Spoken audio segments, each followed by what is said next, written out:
Hi students, welcome back. Coming to the next topic, that is the dynamic memory allocation. So dynamic memory allocation means at the time of initializing only the memory will be allocated. Actually this memory allocation is of two types. The memory can be allocated in static or in dynamic. Okay, so the memory can be allocated within the system. It can be a static or a dynamic. What is a static and what is a dynamic memory allocation? Static means actually suppose when we write int data float x int array of 10, means here what we are saying, we already know that we will be using these variables in the program, because I entered all this, I declared the data as an integer, means some integer amount of data will be allocated. And for float, okay, float range amount of memory will be allocated. Int array, so array of 10 spaces will be allocated in the memory. So we already know that we will be using these variables in the program, means we know how much memory we needed. It is stored in static memory. So before you know, okay, at the starting of the program, if you know how much memory you are using, okay, how much memory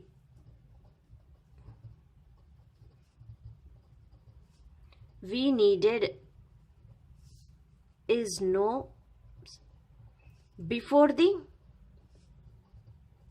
program, then you call it as a static memory. Okay, so means it cannot exceed beyond that, so it only allocates array of 10 memory locations, that's it. Float x means only the range of float value that that amount will be stored in the memory. So integer, int data. So before the program we know these variables, and we know how much memory we needed in the program.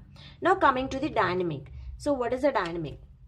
Dynamic means many times we don't know how much memory we will need to store information. Means many times we don't know how much memory we will need to store information. Okay, so many times we don't know how much memory we will need to store information. Size of required memory can be determined at runtime. So we use new and delete operator. Actually the dynamic memory, the size of required memory can be determined at runtime. So size will be determined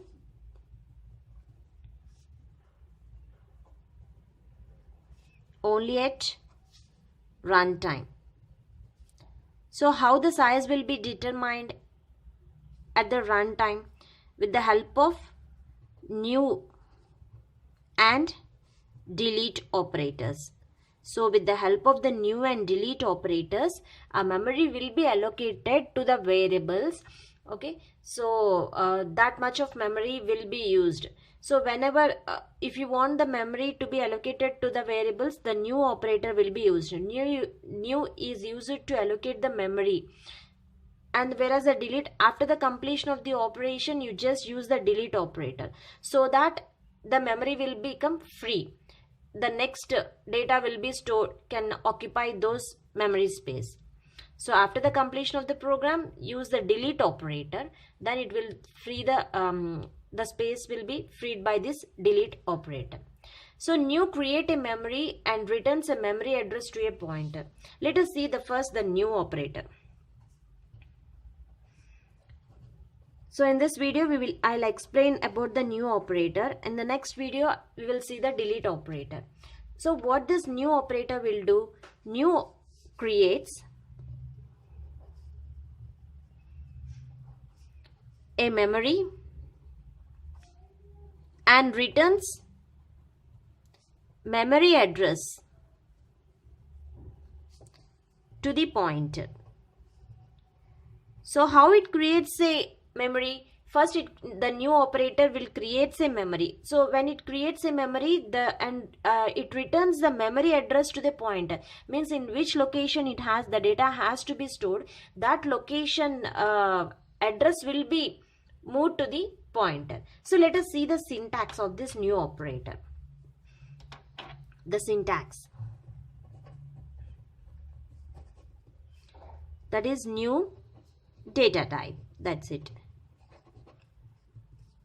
Okay, so let us see one example how the memory will be created in it. Int star p. So here this is the int type pointer is created.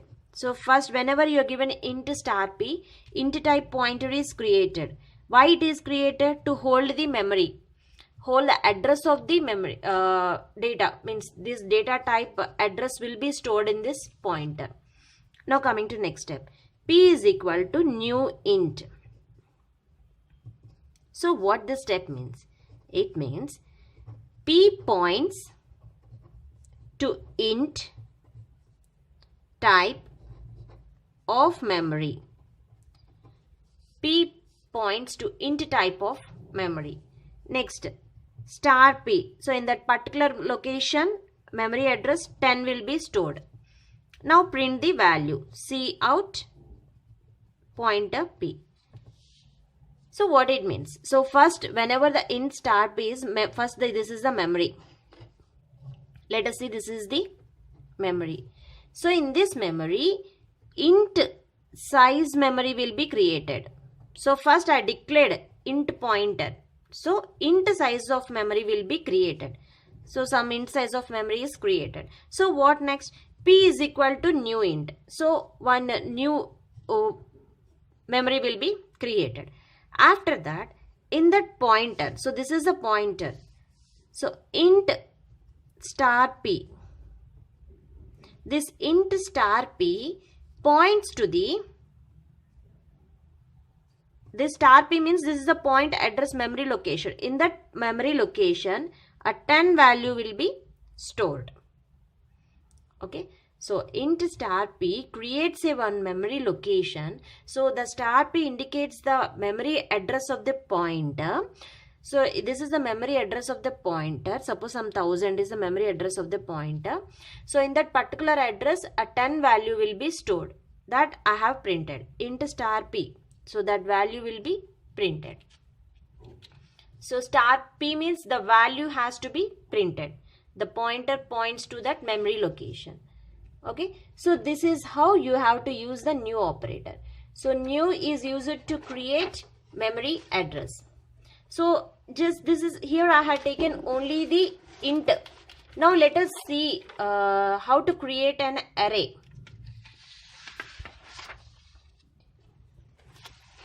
How to create an array. Let us see.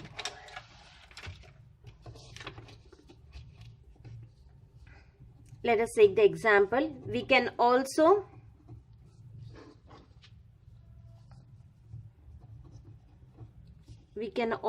create an array. So int star p. Now p is equal to new int 5. So what is 5 represents here? So 5 is nothing but p points to 5 locations. 5 locations of int type. So p points to 5 locations of int type. That means this is the, it allocates the 2, 3, 4, 5. So this is the p of 0, p of 1, p of 2, p of 3, p of 4. So totally 5 locations. P points to 5 locations of int type. So this is how the array is created. P is equal to new int of 5 memory locations. So in that memory locations, with the help of the pointer address, the value will be stored on this particular locations. So let us see the example for this also, array. So example. So I am using the array I'm allocating the new operator, means the memory is allocated to the array. How it will be? Let's see. Include IO stream using namespace. So this is all you know. IO stream is for input output. And now coming to the main program, int main. Now first declare the pointer variable int star p, so which points to this memory location. So that is the integer data type. P is equal to, now I am creating the array of 5 locations. So whenever I use this, a p which points to this 5 memory locations. Now I am entering the values for this. P of 0 is 10, P of 1 is equal to 20, P of 2 is equal to 30, P of 4 is equal to 40, okay, up to 4, because 3, P of 4 is equal to 50. So totally I had printed, I entered, not printed, I entered the 5 values. So first location occupies 10, 20, 30, 40, 50, like that. Now I am taking the for loop to print these values. For int I is equal to 0, I less than 5, because 0 to 4. So I less than 5, I plus plus. Now print the values. C out. What I have to print? P of I. First I 0 means P of 0, 10 value printed. Next I 1 means 20 will be printed. Suppose I 3 means 40 will be created, like that. And L return 0 and the main program. Okay, so here it creates, it occupies, means it prints 10 value, 20, 30, 40, 50. So what here it is new is allocating the memory with 5 locations. In that particular 5 locations, the value will be stored. Is it clear? So this is about the new operator. In the next video, we will see another dynamic memory allocation is the delete operator. So new is to create the memory location. Delete is to delete the memory location. Thank you.